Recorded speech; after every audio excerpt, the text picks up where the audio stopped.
berkumpul agak ke depan.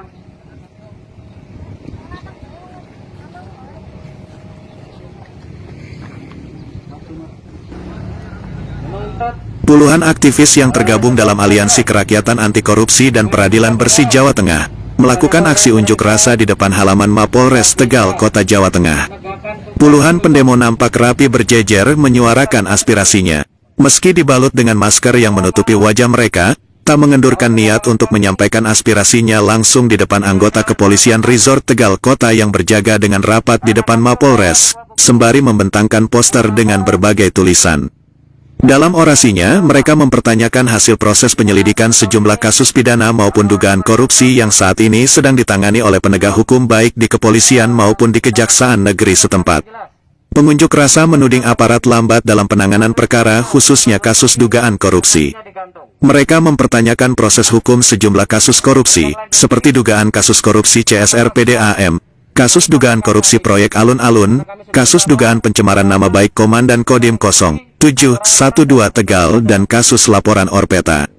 Pantauan di lapangan, aksi demonstran dikawal ketat pihak kepolisian Polres Tegal Kota. Namun aksi orasi di depan Mapolres Tegal Kota tidak berlangsung lama. Kepala Satuan Sabara Polres Tegal Kota, Ibtu Bambang SD meminta pengunjuk rasa untuk berdiskusi langsung di ruang Kapolres Tegal Kota. Mendengar ajakan Kasat Sabara Ibtu Bambang, sejumlah perwakilan aksi unjuk rasa kemudian masuk ke Mapolres untuk bertemu langsung dengan Kapolres Tegal Kota, AKBP Rita Wulandari Wibowo bersama jajarannya. Di hadapan Kapolres Tegal dan jajaran kepolisian Resort Tegal Kota, perwakilan aksi unjuk rasa menyampaikan aspirasi langsung kepada orang nomor 1 di jajaran kepolisian Resort Tegal. Dalam audiensi tersebut, ada sesi tanya jawab dari peserta aksi kepada kepolisian.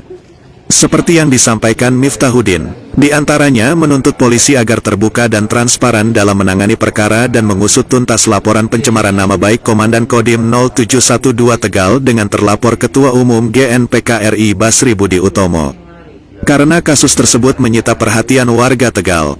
Dalam kesempatan tersebut, Kapolres Tegal Kota AKBP Rita Wulandari Wibowo, didampingi Kasat Reskrim Polres Tegal Kota AKP Swep, Kasat Intel Ibtu Suroyo, menekankan bahwa Polri membuka diri untuk bersilaturahmi dengan semua elemen masyarakat dan mahasiswa agar dapat bersinergi dalam menjaga kondusivitas. Kapolres menekankan bahwa dirinya bersama jajarannya akan terbuka dan siap menerima untuk beraudensi atau berdiskusi langsung untuk membahas persoalan yang terjadi di Kota Tegal. Menurut Kapolres, pihaknya mengedepankan profesionalisme dalam semua kasus dugaan tindak pidana yang ditanganinya. Untuk kasus dugaan pencemaran nama baik Komandan Kodim 0712 Tegal sudah naik dari penyelidikan menjadi penyidikan. Sedangkan untuk kasus laporan Orpeta masih dalam tahap proses pengembangan. Setelah mendapatkan penjelasan dari Kapolres dan jajarannya, para perwakilan aksi unjuk rasa kemudian meninggalkan Mapolres Tegal Kota untuk melanjutkan aksi yang sama di Kejaksaan Negeri Kota Tegal. Koordinator aksi Miftahuddin mengatakan, pihaknya melakukan aksi lantaran mempunyai sejumlah tuntutan. Pertama, meminta agar tidak ada kasus yang mangkrak baik pidana maupun kasus dugaan korupsi. Kemudian yang kedua, Miftahuddin juga menyebutkan permintaan akar kepada aparat penegak hukum untuk bertindak menuntaskan kasus-kasus mangkrak tanpa adanya intervensi hukum. Dari Tegal, Jawa Tengah, Kabar Beritaku mengabarkan.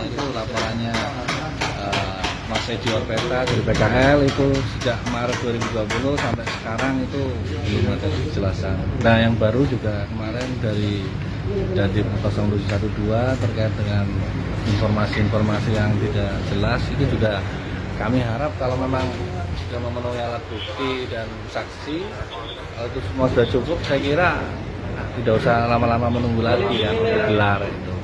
Nah harapannya itu kepada Kapolres segera ditindaklanjuti, ya kan? Jangan membuat masyarakat menunggu, ya kan? Termasuk masalah pelaporannya Pak Dandim, ya kan? Terkait dengan informasi Basri itu sangat meresahkan masyarakat kalau memang itu ternyata salah informasinya itu. Jadi kalaupun benar ataupun tidak, ya kan, itu masyarakat menunggu. Jadi kami harap Kapolres segera untuk melakukan gelar.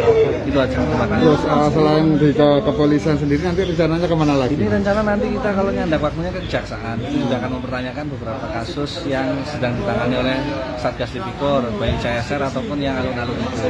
Ya kan yang CSR kemarin mentok di rekomendasi dari jam Pitsus Kajagung. Nah itu sampai sekarang kita masih belum belum ada update informasi lagi. Makanya hari ini kita nanti mau ke sana untuk mempertanyakan kembali ke Pak Kaseri yang bisa kita tahu di sana. Gitu. Terima kasih. Yang rakyat aja sampai tahunan kayak gini. Jadi kami berharap kepada Bu Kapolres, barangkali di luar pengetahuan dari Bu Kapolres juga, ya kan. Berharap beberapa hal yang kami bawa hari ini itu bisa segera ditindaklanjuti sama kita yang kita. Buat saya siapapun saya terima di jajaran hasilnya. Jadi andaikan ada etika perilaku anggota saya tidak layak, saya minta dimaafkan dan saya akan memperbaiki kinerjanya dan saya akan buat ini terang benderang. Kalau untuk membuktikan salah benar bukan di kami. Tugas saya ini dapur untuk membungkus 2 alat bukti minimal, ya kan? 2 alat bukti itu minimal. Kalau lebih bagus lagi memuatkan keyakinan hakim. Yang pasti untuk kasus ini akan terkait mana ya? Tuh, awalnya ini gitu ya, kepikir mak ini. Kesejahteraan. Barangkali sudah menunggu dan hakim sudah mau ketok palu juga tidak terlalu lama juga, barangkali proses masih di Polres. Tetap kalau memang memenuhi 21, nah itu mungkin masyarakat khususnya kami ya yang aktif di kegiatan seperti ini bisa tahu kejelasannya. Yang pasti semuanya dalam proses penanganan ikan dan sudah dilakukan proses pemeriksaan dan intinya semua masih di Polres dan dalam waktu dekat pastinya kepastian hukum itu akan diberikan oleh pihak kejaksaan negeri juga karena di sana yang akan menilai berkas kita lengkap atau tidak lengkap, kemudian nanti ada penetapan P21, kemudian ditindaklanjuti dengan tahap 2 pengiriman berkas dan tersangka. Nah, untuk masyarakat bisa mendengarkan, melihat, mengetahui yang benar mana, yaitu tentunya nanti di dalam proses persidangan. Ya benar. Ada jawaban yang jelas bagaimana ya, Pak? Jadi kita komunikasikan sama Bu Kapolres langsung, persiapan kita tindakan.